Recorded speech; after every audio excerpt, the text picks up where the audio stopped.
Hello guys, welcome to my channel. मुझे पता है मैं इस स्टोरी को बहुत दिनों बाद एक्सप्लेन करने वाली हूँ। आई होप आप लोगों को ये स्टोरी पसंद आए। अगर आपको ये अच्छी लगे तो प्लीज़ मेरे चैनल को लाइक, सब्सक्राइब, कमेंट जरूर कीजिएगा। हाँ, एक और ज़रूरी बात कहनी थी। अगर आपको सीसी मांगवा चाहिए तो आप लोग प्लीज़ मुझे कमेंट में ज़रूर बताइएगा। इससे पहले भी मैंने उसे एक्सप्लेन किया था, बट किसी कारण मुझे उसे डिलीट करना पड़ गया था। लेकिन अगर आपको उसे फिर से देखना है तो प्लीज़ मुझे ज़रूर बताइएगा। मैं उसका पोस्ट डाल दूंगी। अगर आपको अच्छा लगा उसका पोस्टर देख के तो मुझे ज़रूर बताइएगा। और जितना भी स्टोरी पेंडिंग में है मैं उसे कंटिन्यू करने वाली हूँ। अगर आपको कोई और स्टोरी की भी एक्सप्लेनेशन चाहिए तो आप मुझे सजेस्ट कर सकते हैं। मैं उसे ट्राई करूँगी एक्सप्लेन करने की। तो चलिए हम अपना ये स्टोरी स्टार्ट करते हैं। ओमेगा लव डोमिनेंट अल्फा का चैप्टर 3। तो चलिए चैप्टर स्टार्ट करते हैं। चैप्टर के स्टार्टिंग में हम देखते हैं एस्टर अपने चैम्बर में बैठ के बहुत ज़्यादा खुश हो रहा होता है और बोलता है, मुझे कई दिनों से मिस्टर जिन की फेरोमोन्स की स्मेल नहीं आई है। और फिर वो सोचता है, थैंक यू मिस्टर जिन, मुझे जिंदा रखने के लिए।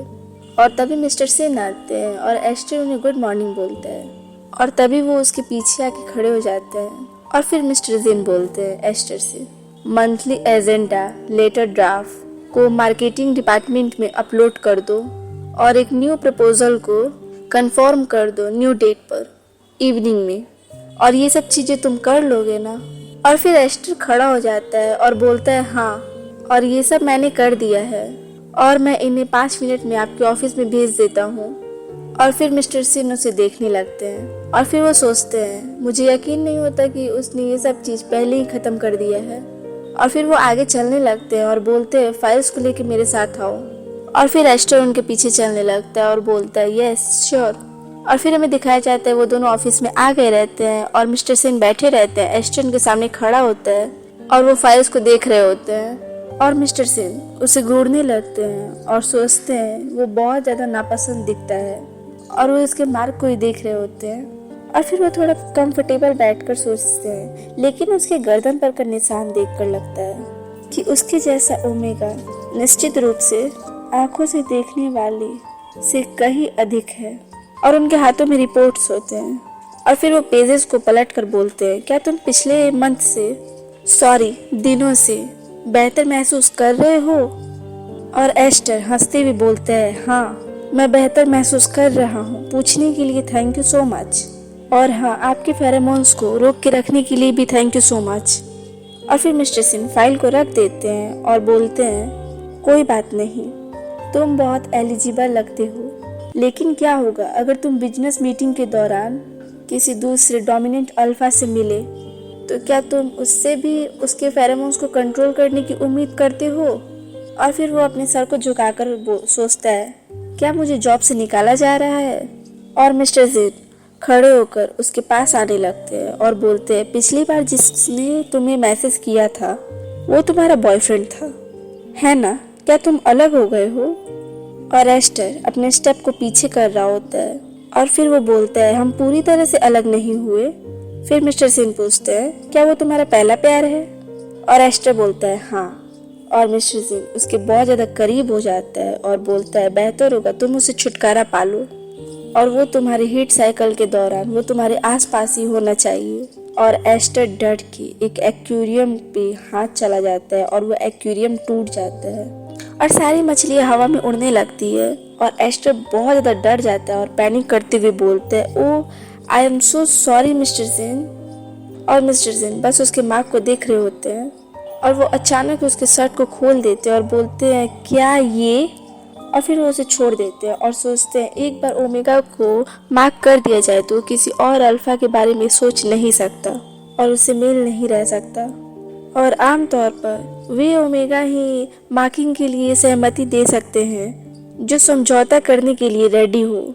और मैं अब तक किसी ऐसे ओमेगा से नहीं मिला जिसे इतने कम एज में मार्क किया गया हो। वो स्पेशल है। और फिर एस्टर उन्हें देखने लगता है और मिस्टर सिन टॉवल फेंकते हैं उस पे और बोलते हैं, तुम अपने आप को सुखा लो और चिंता मत करो, मैं तुम्हें एक्वेरियम के लिए पे करने को नहीं कहूँगा। और एस्टर खुश होकर बोलता है, आर यू श्योर? और मिस्टर सिन उसके बालों को सुखाने लगते हैं और बोलते हैं, वो पूरी तरह से भीग चुका है और अभी भी एक्वेरियम को लेकर चिंतित है। और वो उसके बहुत क्लोज आ जाते हैं और उसके ना फेरोमोन्स को स्मेल करते हैं और फिर वो सोचते हैं ये इसका सेंट है। और एस्टर एकदम खुश होकर बोलता है, थैंक यू मिस्टर सेन, मैं आपकी कंपनी के लिए बहुत मेहनत करूँगा, इसीलिए प्लीज़ आप मुझे जॉब से नहीं निकालिए। और फिर मिस्टर सेन बोलते हैं, मुझे नहीं पता था कि तुम पर अल्फ़ा का मार्क किया गया है। तुम जानते हो तुम्हारी माँ को कवर करने के लिए एक डोमिनेंट अल्फ़ा मिल जाए तो तुम नॉर्मल अल्फ़ा के फेरोमोन से प्रभावित नहीं होगे। और तुम भी ऐसा ही कर सकते हो क्योंकि तुम अपने बॉयफ्रेंड से ब्रेकअप करने की प्लानिंग कर रहे हो और इसे तुम अपने करियर के आगे मत आने दो।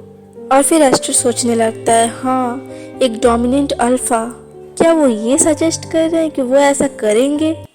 और तभी उसके फ्रेंड की बातें याद आने लगती है कि फेरोमोन्स डोमिनेंट अल्फा का गौरव है और इसका यूज़ न केवल एक नॉर्मल अल्फा के फेरोमोन्स को छिपाने के लिए किया जाता है, बल्कि डोमिनेंट अल्फा दूसरों पर अपने सर्वश्रेष्ठ दिखाने के लिए रेगुलरली रूप से भी अपने फेरोमोन्स को छोड़ते हैं।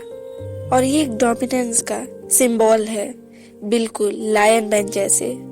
और फिर एस्टर सोचता है, उसने मेरे लिए अपने फेरोमोन्स को रिलीज करना बंद कर दिया है। मैंने सोचा था क्रिस द्वारा मार्क किए गए जाने के बाद मेरा लाइफ एक स्ट्रेट पाथ पर जा रहा है, पर मुझे इसकी उम्मीद नहीं थी। और फिर मिस्टर जिन वहाँ से उठकर चलने लगते हैं और बोलते हैं कि और अगर तुम इस बात के लिए अग्री हो तो हम आज रात को अरेंज कर सकते हैं। और एस्टर दौड़ कर आता है पीछे से उनके और बोलते हैं, आज रात, आर यू श्योर मिस्टर सिन? और फिर मिस्टर जिन बोलता है, यस आई एम। और वो एक फोटो दिखाते हैं और बोलते हैं, तुम इसके बारे में क्या सोचते हो? और फिर एस्टर बोलता है, क्या आपका मतलब क्या है? थैंक यू गाइस, ये चैप्टर यहीं पे खत्म होता है। अगर आपको ये चैप्टर पसंद है तो प्लीज मेरे चैनल को लाइक, सब्सक्राइब एंड कमेंट जरूर कीजिएगा। तो मिलते हैं इसके 5th चैप्टर को लेके। Okay, bye bye, thank you so much for watching.